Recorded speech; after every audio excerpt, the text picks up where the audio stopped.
Well, welcome back to the Anti-War Room. I'm Tom Andrews from Win Without War, and once again, welcome back, Kanegis from the American Friends Service Committee. And it's been a wild few months. It has. And it is going to be an even wilder few months to come. We're here in Washington, D.C. on September the 11th, 2008. It is 7 years since the attacks on the United States, and I guess the question that we all should be asking as Americans is, are we safer? Is the world more secure today than we were on September 11th of 2001 after the hundreds of billions of dollars, thousands of American lives, untold number of Iraqi lives? Are we safer? Well, I would say no. I think we, as we look around the world, we see situation after situation where conflicts are at a low boil, or we're ignoring or using the wrong tools in places around the world. We haven't taken the opportunity that 9/11 gave this country to step back and say, what are our assumptions about what makes us secure, what makes us an important country in the world, and how do we build a world that that has a fabric of stability.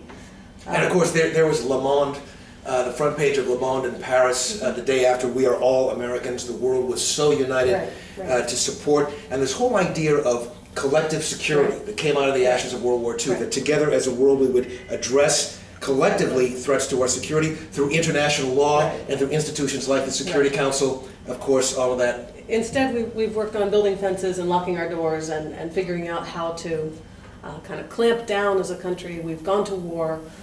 We've basically, if you look over the last 7 years, we've managed to inflict some of the greatest wounds of 9/11 on ourselves, to civil liberties, to our economy, to soldiers who we've sent to war in a war that we still can't define what we're there doing. Right, and in terms of international terrorism, I mean, since 9/11, the number of terrorist attacks have gone up exponentially relative to the 5 years before 9/11. The number of fatalities has gone up exponentially. The United States is weaker in the eyes of the world when it comes to the question of winning the hearts and minds. Over 80% of Muslims around the world agree with Osama bin Laden that the United States is engaged in a war against Islam. Meanwhile, the CIA says that our occupation of Iraq is the single most important and powerful recruiting tool for Al-Qaeda. And the National Intelligence Estimate reports that Osama bin Laden is now fully constituted at top strength, in fact, has never been stronger or more poised to conduct more attacks. Right, right. I think one of the most powerful things we could do to reverse that trend is to surprise the world by addressing our toolkit and addressing real diplomacy, addressing meaningful human security in the world, and changing our approach to defining our own security. I think that's how we make a safer world. Well, of course, the opportunity to do that, of course, is an election in which we can have a discussion and a debate about what really does make the United States and the world more secure. Doesn't seem that we're getting that debate. I mean, as Senator Obama said yesterday, we're now in the silly season. We're talking about going from supporting a bridge to nowhere to opposing a bridge to nowhere, and defining your candidacy as being opposed to a bridge to nowhere, and all of that business. But what seems to be missing, Ora, is a debate about national security and whether or not the course that we've been on is the course that we should continue on. And there's a report, for those of you who have not seen this, just the other day, the Center for American Progress released a report on Iraq's political transition. And the importance of this report is that the very reason for this so-called surge in Iraq was to create the political conditions so that political reconciliation could occur, and then, therefore, real stability. What this report contends, Ora, is that while violence has been tamped down, the surge has had the effect of making things worse by freezing into place very unstable elements that will keep the political situation that much more fragmented. Right. In our work with the Iraqi Parliament to sort of build dialogue between the Iraqi Parliament and the U.S. Congress, we've heard again and again that that in Iraq the conflict is in many ways over U.S. presence. It's not the Sunni-Shia divide that we hear here, or it's between nationalists who want external presence out of their country. Imagine that. Yes, and those who want reinforcement for a more sectarian, separatist system. So, and in that political debate, the U.S. has taken sides. We've taken sides with those who are comfortable with a U.S. military presence there. That's sort of our religion, and we've aligned with anybody who would be comfortable with that presence. In so doing, we've ignored the principal divide on the ground. We've figured out ways to force through, or sought ways to force through U.S. political agendas in Iraq that in many ways deepen the political divides and that circumvent political processes, for example, going around the parliament, which by constitution needs to approve any long-term agreement with the U.S. So in that situation, what we're essentially doing is forcing nationalist movements who represent the majority in Iraq to choose between being circumvented in the political process or to go outside it with military insurgency. And so we've seen a process where there's been this ceasefire by Sadr. There's been an effort by a lot of nationalist groups to use the political process to make their voices heard.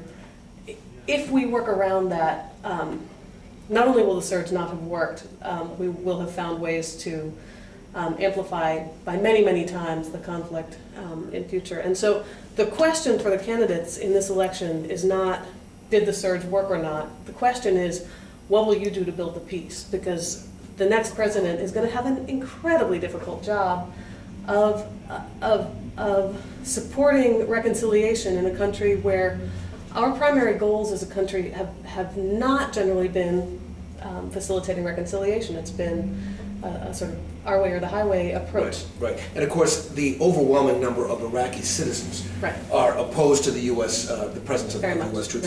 And this whole idea that we need the troops, American troops need to remain in Iraq to keep things stable. According to this Center for American Progress report, it's just the opposite. That the presence of American troops are actually making things worse. Let me just give you one. Rather than advancing Iraq's political transition, that is to say, to create stability, the surge has produced an oil revenue-fueled, Shia-dominated national government with close ties to Iran.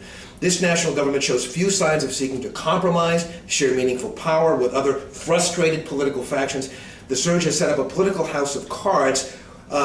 Without a U.S. military drawdown, Iraq will not be able to achieve the true international consolidation of power necessary to advance U.S. security interests. And more important than the drawdown itself is the message that the drawdown will happen and will be complete. In Iraq, there's a much more sophisticated conversation about what U.S. presence looks like in Iraq than here. So we see a conversation now in the Defense Authorization Bill about whether about some details of the Iraq measure, but there's feeling that the long-term agreement being worked out between the U.S. administration and the Maliki government has sort of horizons for withdrawal, and it may be the administration moving toward withdrawal. On the Iraqi side, they've heard too many sort of moments of moving the goalposts from the U.S., and they want to know, they want very clear negotiations for when we will leave complete U.S. withdrawal, no permanent bases, no sort of 7,000 troops left behind. So I think it's an empty debate in many ways from Iraqi perceptions, and the Iraqi parliament will resist that. And they're resisting it because, of course, the Iraqi people resist it. Well, listen, we're exactly out of time, and I'm very sorry to report that, but Ora, thanks so much for being in the anti-war room on September 11th, 2008. We'll be back again next week. The Congress is debating, the Senate is debating the Defense Authorization Bill, kind of placeholder, more of the same. We'll talk a lot more about that next week. Thanks very much for joining us, and we'll see you next week. Thank you.